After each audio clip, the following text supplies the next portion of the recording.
the steps that he took, did he have, like, were the people of Odisha completely on board? Was his political party completely on board when he was bringing these transformative changes? I think people were very happy with whatever he was doing in every field, whether it is disaster management, where he has set global benchmarks, or food security, or tribal empowerment, or education, every field. That is why perhaps he got pro-incumbency instead of anti-incumbency, Yeah. which sets in even after one term, anti-incumbency sets in. Yeah. He is now 5-term chief minister, and in every election, his margins go high, his vote percentage is going high, and perhaps he will repeat the same in 2024 as well. Okay. So, I wanted to ask you this. When Naveen Babu started his career in politics, everybody was like, "Oh, he's not a son of the soil. He's anglicized. He doesn't speak the language." So this kind of talk was done. But somehow, as you said, that there's no anti-incumbency with him. People of Odisha not just forgive him, not just accept him, they embrace him, despite him not being one of the, like I said, son of the soil. So how does that work? How are people of Odisha not so parochial, should I say, or so language chauvinistic that they want somebody who speaks fluent, pure Odia? I think language is to connect with people, the masses. He does it very well. In spite of whatever limitation one will accuse him of speaking the language, he connects with people the best. And that's what works in democracy. Correct. His language is the language of people. He speaks from his heart, which people appreciate. He doesn't have anything to hide. He's so transparent that people love him for what he is. So even with you, it's like that, right? Because you're a Tamilian by birth.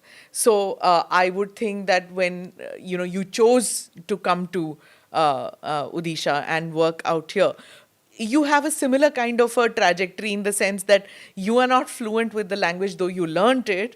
But again, you've managed to work out here for so many years now. So when you come to Odisha only, you are asked to write an exam. You have to clear an exam of 8th standard or something. Then you clear the exam, then you take up posts here in the state. So I think language is not a limitation if you know people and you understand their issues. You solve their issues. People are more concerned about how transparent one is with them and how committed are they to their cause. I think that really works, and that's an inspiration one gets from the chief minister as well. See, But even though I won't agree that he is not so fluent, I'm talking about when he came to politics. Oh, that time, yeah. At right. that time, he Okay, was okay. like, he was considered like, somebody not accustomed to, living here in Odisha. Yeah. He'd come from outside, and he had, even his English was, anglicized English. So, I think he used all those things as his strength. yeah. He was very fresh. He was open to ideas, and he saw everything with an open mind, which is very rare in a political situation. You come with preconceived notions, preconceived ideas. He was fresh in politics. He didn't have much experience. So he came with open ideas, open mind. So that also helped him to a great extent. So when you worked with him, initially, if you remember, even the politicians of Orissa used to say that, he relies more on bureaucracy, not so much on politicians, not even his own party. He wants his work done by the bureaucracy, and he will ignore some of the criticism or some of the ideas that come from his own party workers. So how did bureaucracy respond at that time? The reason I ask is because it's a problem that many chief ministers face, how to balance the needs and aspirations of the political class and how to get things delivered by the bureaucracy. So how did Naveen Babu deal with the bureaucracy? I think he supports good work, transparent work. He stands behind you. I can give an example of what happened with me when I was a young sub-collector in Dharamgarh in 2003, Kalahandi 2003-04. I was going all out against rice millers who are doing mischief in ensuring minimum support price. So I was going really hard on them. So all of them joined together and came in 2003 to the state headquarters and met the food and civil supplies minister. That time it used to be a coalition government between BJP and BJD. So the coalition minister, I think he was from BJP. So they came and met. These millers had this idea as to how officers used to get transferred overnight during the Congress regime. So they thought that will happen. They all came. Apparently, they all collected some money and came, saying that we should get this officer out.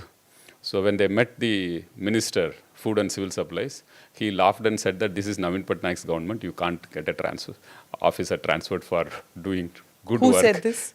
The minister told the minister told the rice millers. So straight from here, they all came and met me in my office, night 9 o'clock or something. They came and apologized and said that times have changed. Naveen Patnaik is known for standing behind honest officers. We apologize to you. We will think that business is cyclical. We are going through a tough situation now. So we'll adjust and we'll do good work now. Yeah. That's what they said. So there was no threat at that time. I mean, of course, bureaucrats across the country have that experience where business owners who are used to a certain way of doing it, and if bureaucrats don't do it, like sand mining and those kind of mafias. Actually, I think the first year of his arrival, the chief minister arrested 4 or 5 super class contractors who are supposedly ruling the state. It sent shockwaves. He sent I think he sacked about half a dozen ministers on corruption. He arrested 3-4 IAS officers on corruption. So the narrative was very clear that if you do good job, honest job, he will stand behind you.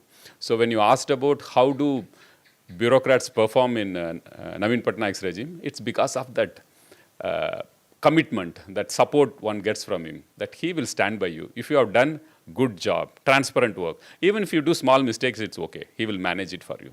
But do it for the cause of people. That's what gives you that inner strength to work for the people. And when you asked about, Oh, I think, goodness. yeah, good omen. I mean, for my first interview, perhaps. Yeah, the lizard. I thought it's a bird, but I believe it's a... I think it's a lizard. So good omen. Yeah. So I'm going to get like 1 million hits for this interview, that means. So- Yes. Go ahead. So he is very clear about where to draw the line between bureaucracy and the political executive. He knows what has to be done through the political executive, how much you have to respect the political executive, and how much you have to get work done by the administration, the bureaucrats. So he doesn't cross that line.